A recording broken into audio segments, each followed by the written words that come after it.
Más y mejores armas para Ucrania. Estados Unidos anuncia misiles de mayor alcance, gatillando la seria advertencia de Rusia, y Alemania el envío de su más moderno sistema de defensa antiaérea.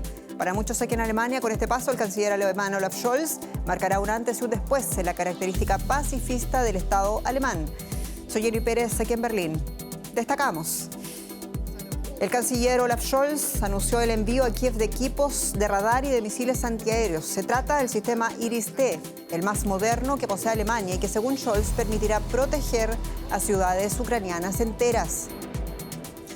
En Chile, el presidente Gabriel Boric realizó su primera cuenta pública a casi 3 meses de gobierno. El oficialismo destacó el acento en los derechos humanos y la oposición criticó lo que llamó falta de acciones concretas en seguridad. Sobre el apoyo a su gestión y al proceso constituyente hablaremos en esta edición. Y en Colombia, encuestas postelectorales dan el empate técnico entre los candidatos Gustavo Petro y Rodolfo Hernández. Por primera vez no ubican al candidato de izquierdas como el favorito en las preferencias.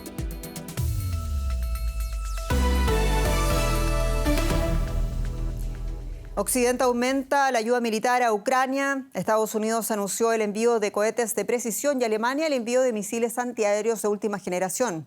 Estados Unidos hizo algo más, anunció un nuevo paquete de ayuda militar por $700 millones para Ucrania.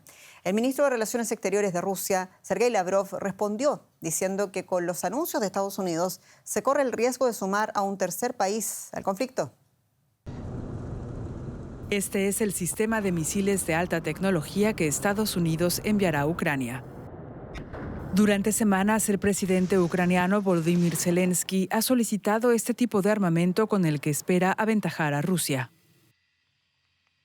Pero Ucrania acordó no utilizar estos misiles balísticos de alcance medio sobre territorio ruso.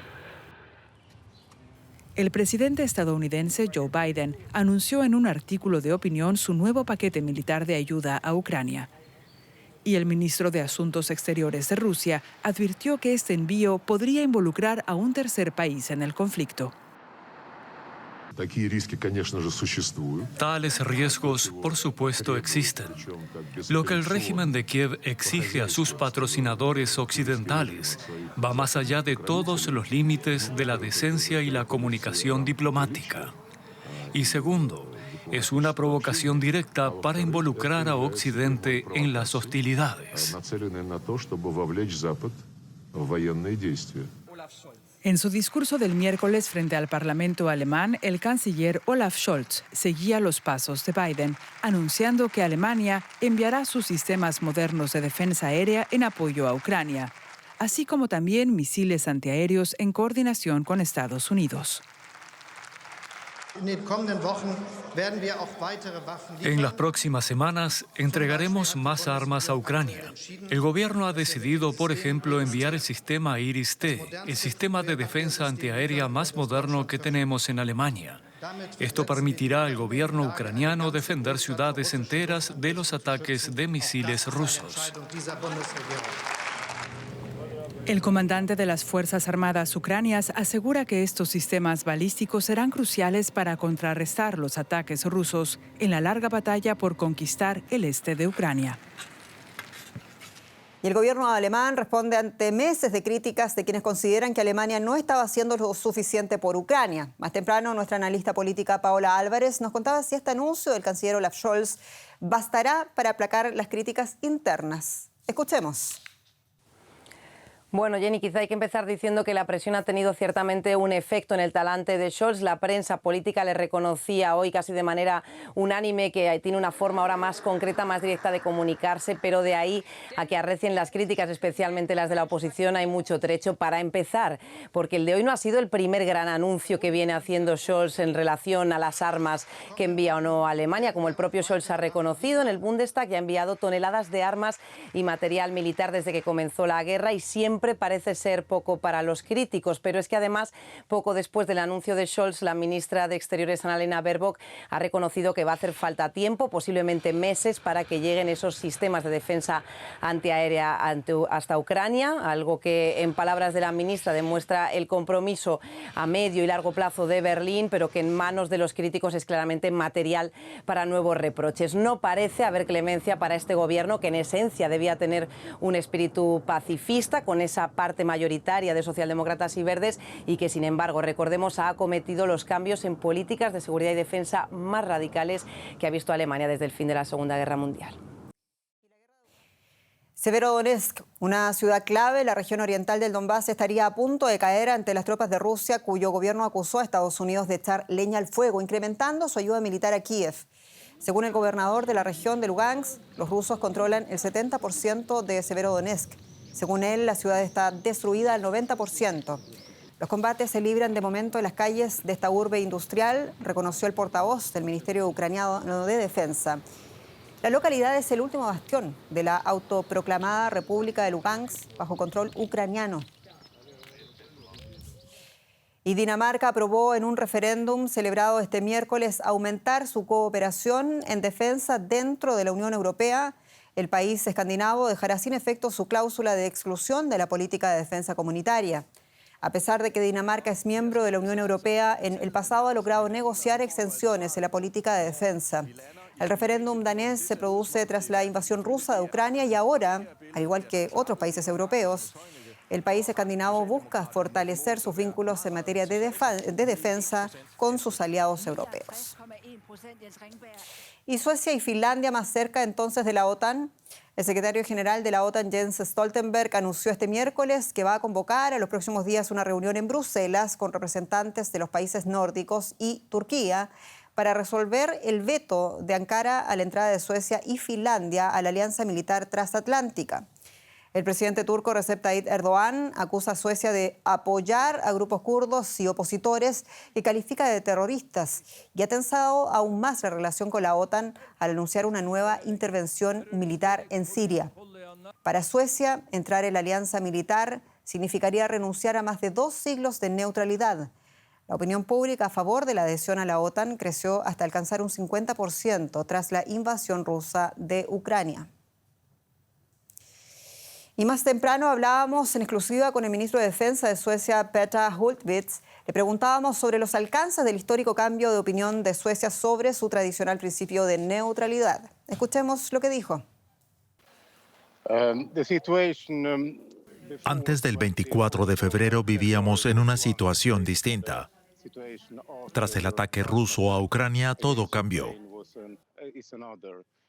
Ahora hay una guerra real muy cerca de Suecia y eso alteró la situación radicalmente. Después de realizar un análisis de seguridad, hemos decidido ingresar en la OTAN junto con Finlandia. Nuestros valores son los mismos que los de otros países de Europa, como por ejemplo Alemania. Hemos intentado promover la paz y crear soluciones pacíficas, pero no somos ingenuos. Vemos lo que sucede a nuestro alrededor y no podemos ignorarlo. Es la primera gran guerra que se libra tan cerca desde la Segunda Guerra Mundial, así que se ha producido un cambio fundamental y la responsabilidad es 100% de Rusia. Y siguen los coletazos económicos. De aquello hablamos con Andrés Blumenkrantz. Bienvenido, querido. ¿Qué tal, Jenny? Vamos a hablar efectivamente de las perspectivas económicas que siguen deteriorándose por fenómenos interrelacionados como la guerra de Ucrania, la inflación que está provocando en los alimentos y en la energía sobre todo, y también por los efectos recesivos que van a tener las recetas que los bancos centrales están aplicando para detener esta inflación. Esto es concretamente aumentos de tasas de interés y una retirada gradual de la compra de títulos corporativos y soberanos.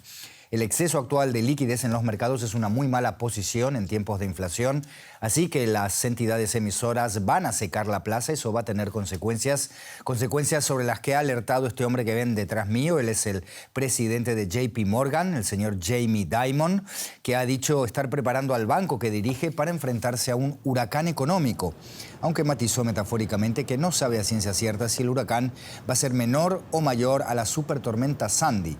Según Dimon, los bancos centrales están obligados al llamado endurecimiento cuantitativo porque hay demasiada liquidez en el sistema y hay que detener la especulación, tanto en activos financieros como físicos, especialmente en el sector inmobiliario. El otro gran problema, en opinión de Dimon, es la guerra en Ucrania y su impacto en el precio de alimentos y materias primas. Impacto que, según su pronóstico, podría llevar el barril de crudo a un nivel de entre 150 y 175 dólares. Y para entender mejor tanta metáfora meteorológica, contamos por suerte con la ayuda de Ana Nieto, nuestra corresponsal en Nueva York. Ana, Dimon decía en mayo que veía nubarrones, ahora está hablando de huracán. ¿A qué se refiere con este nuevo pronóstico? Bueno, pues lo resumías muy bien. La cuestión es que Dimon lleva muchísimo tiempo en el puesto que ocupa al frente de JP Morgan. Es un gran banco de Wall Street y lo que dice aúna muchas sensibilidades aquí dentro de la zona del capital de Estados Unidos. Con respecto a la guerra de Ucrania, él teme todas las consecuencias no intencionadas de esta guerra. En particular, ha dicho que siente muchísimo temor por lo que pueda pasar con Europa y con el precio del petróleo, y piensa que Estados Unidos no está protegiendo a corto plazo a Europa de una subida del petróleo que, como dices, puede ser de 150 a 175 dólares, según ha calculado su propio banco. Ahora mismo el Brent está a 116 dólares por barril y está haciendo bastante daño. Con respecto a la Reserva Federal, el presidente de JP Morgan cree que ha pasado demasiado tiempo con tasas de interés demasiado bajas y con demasiada liquidez en el mercado. Lo que le preocupa en este momento de esta situación es que se va a deshacer el balance de la SEC, de la Fed. En este caso, lo que significa es que se va a retirar una liquidez y va a quedar muchísima deuda en el mercado. En el año 2008 también pasó esto, y en ese año Jamie Dimon recuerda que muchos inversionistas se hicieron con esta deuda que la Fed ya no quería. Ahora se teme que no haya tanta inversionista para tanta deuda, y además lamenta que vayan a estar en la posición incómoda de tener que lidiar con una recesión para acabar con la inflación. Es el temor de muchísima gente aquí. De inflación precisamente, Ana, venimos hablando hace tiempo, y Estados Unidos, al igual que tantos países, está quebrando récords de inflación. Sin embargo, la economía de Estados Unidos, la más grande del mundo, sigue gozando de relativa buena salud, ¿verdad? Sí, hay buenos frentes. El mismo Dimon, en estas metáforas que tú hablabas, meteorológicas, hablaba de que hay momentos de sol. Y uno de los momentos de sol y uno de los momentos más fuertes de la economía es cuando tenemos que hablar del mercado laboral. Tenemos aproximadamente, ahora mismo tenemos aproximadamente, y según cifras de abril, 11,5 millones de ofertas de empleo y solamente se han hecho 6,6 millones de contratos laborales. Es decir, que todavía hay muchísimo empleo por crear, cuando además está muy cerquita del pleno empleo. Las cifras de mayo de cuánto empleo se ha creado el pasado mes van a salir el próximo viernes, y vamos a ver que tenemos un mercado laboral que realmente está bastante fuerte y puede ayudar con estos nubarrones que se avecinan. De todas maneras, se piensa que inmediatamente la inflación está empezando a hacer algún tipo de mella ya en algunas áreas de la economía. Empieza a haber destrucción de la demanda, por ejemplo, en la conducción, porque los precios de la gasolina están muy altos, y la Reserva Federal ha comprobado que empieza a haber algún momento de desaceleración en algunos de sus distritos, que hoy ha estado verificando a través de su libro Beige. Ahora mismo la situación es de una cierta calma, pero los mercados, sin embargo, están bastante inquietos, igual que el presidente de JP Morgan. Ana Nieto, Nueva York, gracias. Hasta cualquier momento. Nos vamos a América Latina con Jenny Pérez. Muchas historias a continuación, Andrés, y comenzamos ahora en esta parte con Chile. Con menos de 3 meses en el poder y en medio de una alta polarización política y social, el presidente de Chile, Gabriel Boric, entregó este miércoles su primera cuenta pública. Lo hizo ante el Congreso Nacional de Valparaíso. El discurso tuvo 5 ejes: derechos sociales, mejor democracia, justicia y seguridad, y crecimiento inclusivo y medio ambiente. El mandatario anunció una serie de inversiones que apuntan a mejorar la dotación policial y potenciar la institucionalidad especializada en la materia. El oficialismo destacó el acento en los derechos humanos y la oposición criticó lo que llamó falta de más acciones concretas en seguridad. Y mientras Boric daba la cuenta pública, un centenar de estudiantes protagonizaron nuevos incidentes en el centro de Santiago frente al Palacio Presidencial de la Moneda. Al menos 2 policías resultaron heridos. Y esta primera cuenta pública de Gabriel Boric, con solo casi 3 meses en el poder, ocurre en medio de un muy complejo proceso político en Chile. Y desde Santiago nos acompañan quien ven, Axel Callis, sociólogo, analista electoral y director de la encuestadora Tú Influyes. Axel Callis, sea usted muy bienvenido. Parto comenzando preguntándole inmediatamente en honor al tiempo vuestra última encuesta de este miércoles de Tú Influyes. Previa a la encuesta pública del presidente Boric, le otorgó un 49% de desaprobación a la gestión del presidente Boric. La pregunta que nos hacemos desde fuera es cómo el presidente más votado en la historia del país obtiene este rechazo. No son siquiera 100 días de gobierno. ¿Le falta paciencia a los chilenos? Un poco. Básicamente porque los que responden la encuesta es toda la opinión pública y los que votan es como la mitad de la opinión pública, si se pudiera hacer así. Pero en general lo que sucedió en diciembre pasado, en la segunda vuelta, al final del año pasado, es que dentro de toda la votación de Boric, un 50% aproximadamente, lo hemos podido constatar después con estudios que se hicieron, votó más que por Boric, votó para que no saliera el candidato de extrema derecha, José Antonio Kast. Entonces uno puede decir que del 100% de la votación que tuvo Gabriel Boric, la mitad más o menos era una votación del personal de su coalición política, pero el resto fue una votación prestada, entre comillas.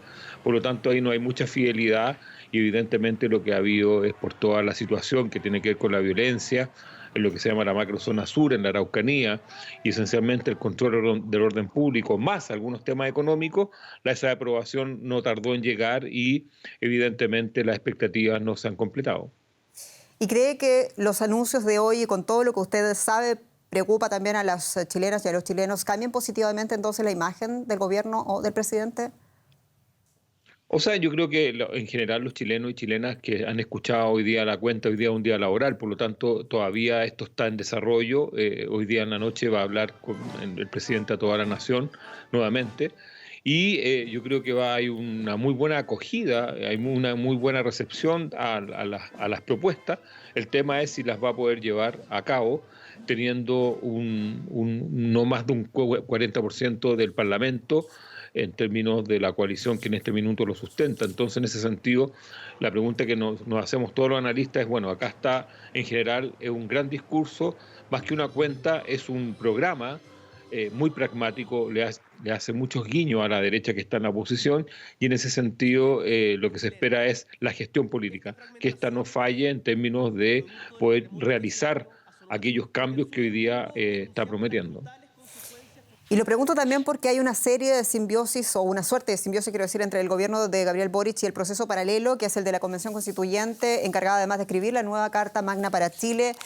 Y vuestra encuesta de hoy, aunque muestra una disminución en la tendencia, sigue favoreciendo el rechazo en el referéndum que se va a realizar el próximo 4 de septiembre. ¿Por qué los chilenos aparentemente no terminan de confiar en un proceso que exigieron en las calles y luego en las urnas?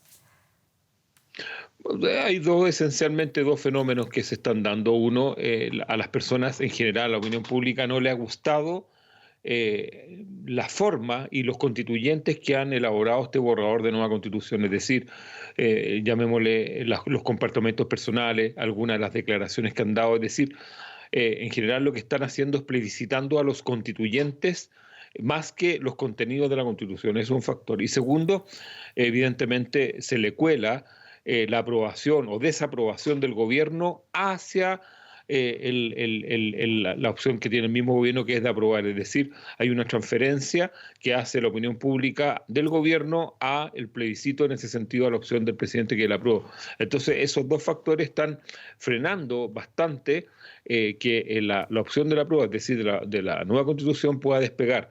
Una vez que salgan los constituyentes y ojalá que el gobierno tienda a mejorar un poco su nivel de aprobación, debería ser un poco más estrecho esto hacia finales de agosto, septiembre, que es el día el 4 de septiembre, que es donde se vota el plebiscito de la nueva Constitución entre apruebo y rechazo. Axel Calles, director de la encuestadora Tú Influyes, muchas gracias por su tiempo y hasta pronto. Chao, que estén muy bien, buenas noches. Y seguimos. Las primeras encuestas electorales tras la celebración de la primera vuelta de las presidenciales en Colombia el pasado domingo apenas prevén un resultado muy ajustado para el próximo 19 de junio, en el que el izquierdista Gustavo Petro y el populista Rodolfo Hernández están casi empatados en la intención del voto. Y por primera vez, 2 sondeos publicados entre ayer y hoy no ponen al líder de la coalición de izquierdas Pacto Histórico como favorito para ganar las elecciones, a pesar de que se hizo con más de 8,5 millones de votos el domingo, un 40% de los votos escrutados y 12 puntos más que Hernández, que sacó el 28% con casi 6 millones de votos. Y habla las encuestas y aumenta también naturalmente el nerviosismo en Colombia. Ampliamos los detalles con el corresponsal de Deutsche Welle en Bogotá, Johan Ramírez. Johan, un gran saludo verte. Y si creemos en las encuestas en Colombia, por primera vez decíamos Petro no es el favorito de la intención del voto. Hablemos por favor del inmediato reordenamiento del voto tras la primera vuelta de los pactos, de las negociaciones. ¿Cuáles son las novedades? Pues inmediatamente se conocieron estos resultados, comenzaron a tejerse algunas alianzas, Jenny, entre las fracciones políticas. Fico Gutiérrez, que llegó tercero y que representa unos 5 millones de votos, inmediatamente expresó su apoyo a Rodolfo Hernández y llamó a sus bases militantes a votar por Rodolfo Hernández en la segunda vuelta. El resto de los candidatos en líneas generales hicieron lo propio, salvo Sergio Fajardo, que representa cerca de 1 millón de votos y que dejó el criterio abierto a los propios militantes para que decidan a quién apoyar en la segunda vuelta, si a Rodolfo Hernández o a Gustavo Petro. Pero yo creo que el crecimiento tremendo que vive Rodolfo Hernández en estas últimas semanas y en estos 2 días luego de la primera vuelta, especialmente, Jenny, no se explica por las alianzas entre los partidos políticos, porque si algo dejaron claro los colombianos el fin de semana es que no quieren nada con los partidos políticos. Creo que esto se explica por una inercia que trae la campaña de Rodolfo Hernández, que venía creciendo de manera exponencial en las últimas semanas, a veces 2-3 puntos porcentuales por semana. Eso es muchísimo en política y esa inercia se ha visto ahora consolidada el domingo con estos primeros resultados. Y por otro lado también se ve reflejada en un debilitamiento y un desgaste de Gustavo Petro, que hasta ahora venía atacando principalmente a Fico Gutiérrez, acusándolo de representar el continuismo, el uribismo, y que ahora debe mover su discurso y ataca ahora a Rodolfo Hernández con los mismos argumentos. Eso creo que le quita un poco de fuerza a la campaña de Gustavo Petro y explica de alguna forma que en apenas 2 días Rodolfo Hernández haya crecido 15, 16, 17 puntos dependiendo de la encuesta que miremos. Y a todo esto que lo mencionas, Johan, en medio de esta campaña altamente polarizada, ¿cuál es la principal diferencia programática de ambas candidaturas? En algunos puntos coinciden, Jenny, eso es importante también señalarlo. En otros tienen ciertas diferencias. Por ejemplo, Gustavo Petro en materia de empleo considera que la empresa privada debe ser la principal empleadora, la principal generadora de empleo, y que solo el Estado deba emplear cuando ya se han agotado las posibilidades de la empresa privada. Plantea, en otras palabras, reducir el tamaño del Estado, es decir, contratar menos obras públicas de menor tamaño y con un impacto local, es decir, contratando mano de obra local, y también inversiones locales. Rodolfo Hernández busca una reforma tributaria, pero él dice que antes de la reforma tributaria debe haber una reforma laboral. Ambos candidatos hablan de reforma tributaria. En educación, ambos candidatos también promueven aumentar el gasto público en educación, que será el principal gasto público de sus gestiones. Prometen y aumentar el presupuesto en ese sentido. Y Rodolfo Hernández, por ejemplo, promete o impulsa reducir el IVA a 10%, la mitad de lo que es actualmente prácticamente, mientras que Petro mantiene ese 19%, pero saca la canasta básica de allí, algo que también promete Rodolfo Hernández. Como ves, Jenny, hay diferencias entre los candidatos, pero también muchas coincidencias en sus programas de gobierno. Johan Ramírez, muchas gracias, en Bogotá. Y en México, el paso del huracán Ágata por la costa sur del Pacífico ha dejado hasta el momento un saldo de 11 muertos y 33 desaparecidos. El fenómeno se degradó a tormenta tropical al tocar tierra este lunes y mantiene en alarma principalmente el estado de Oaxaca. Los servicios meteorológicos prevén que las fuertes precipitaciones continúen en los próximos días. La temporada de huracanes en el Pacífico comenzó golpeando fuertemente el sur de México. El huracán Ágata, degradado a tormenta tropical este lunes, es el más fuerte jamás registrado en la zona, con vientos de hasta 110 kilómetros por hora. Los residentes de San Pedro Pochutla, en el estado de Oaxaca, tratan de calcular los daños entre lodo, escombros y árboles caídos. Los rescatistas siguen en la búsqueda de las personas desaparecidas. Y pues ahorita con esta pérdida, pues para volvernos a reparar va a ser un poco difícil y pues sí, perdimos todo lo que es lo eléctrico, pues todo, por los trastes, todo, pues vamos a recuperar una mínima, vamos a volver a empezar. Pues se nos ensució el agua, todo, y pues ya pues no tenemos ni para tomar, pero pues ahorita a ver si por lo menos nos llega la ayuda de que nos apoyen con agua, con comida o con lo que se pueda, pues porque pues todo perdimos aquí, no tenemos nada, se mojó la ropa, los trastes, todo se perdió. El gobierno de Oaxaca habilitó 203 refugios y también dispuso hoteles para recibir turistas. Las autoridades calcularon que el temporal pone en riesgo a más de 5.000 personas entre residentes y extranjeros.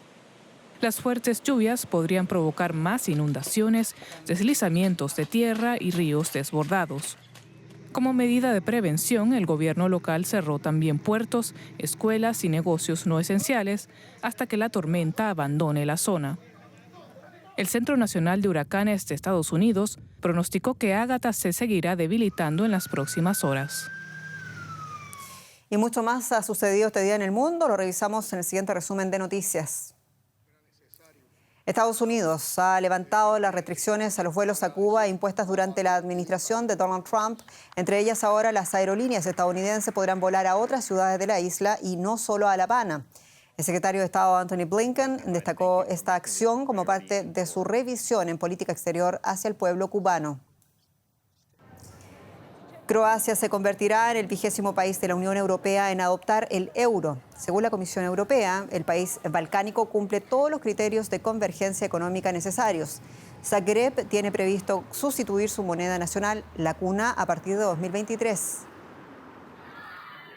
En China, un terremoto de 6,1 grados en la escala de Richter ha provocado este miércoles la muerte de al menos 4 personas y varios heridos en la provincia de Sichuan, en el suroeste del país.